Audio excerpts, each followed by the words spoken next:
guys. Yan, good evening. Friday na naman po na ngayon Thursday na naman. Bukas weekend, Friday. So, siyempre, alam mo na, tuwing Webes ng gabi tayo ay gagawa ng mga matsuba-tsuba natin ngayon. Pang dinner po namin to, hapunan namin hanggang yun. Ano oras kami matutulog kasi medyo late naman kami gigising bukas. Meron po tayo nagawang ayan, ito spicy to. Talagang ginawa ko talagang pinalasa ko talaga, minarinade ko muna. Tapos hindi siya masyadong kumagat yung yung chili powder, hindi sapat yung anghang, kaya nanuhan ko talaga ng yung hot chili, yung maliit na ganun para dinurog ko para tumalab yung anghang. So mayroon tayo nitong manok. Ayan. Tapos mayroon tayo guys ito. Ginawa ko itong puto. Napakaganda ng pagkagawa ngayon. Napakaganda ng ating ginawang puto ngayon. Talagang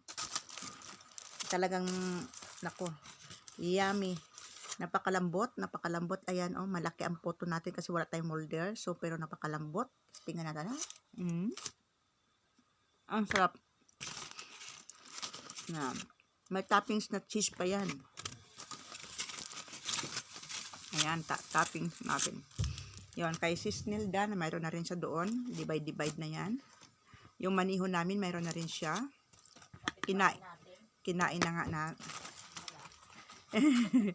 Kinain na niya, agad-agad. Inuna pa niyang kainin ang puto. Nasanay na yung maniho namin sa puto. Yan. Yan, mayroon tayo ito. So, ito. At syempre guys, dahil may puto tayo, mayroon tayong ulam, fried chicken. Tapos mayroon din tayong dessert. Ito naman po ay strawberry. Kasi yung strawberry siya, malapit na siyang masira, baga sayang. So yung mga pwede pa,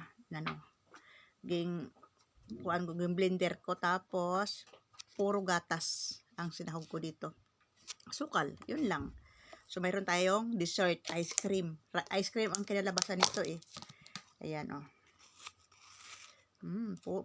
fresh milk ang May tig 7 kilos na tayo.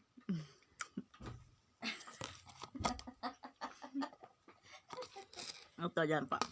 Tapos Paano ka pala, sorry. Mabati. Tapos mayroon tayong merinda. Yan. Tig-isa kami ni Sis Nilda. Yan lang po ang mga libangan namin dito mga inday. Thank you. Advance happy balintong sa lahat. Ayan po. Yummy.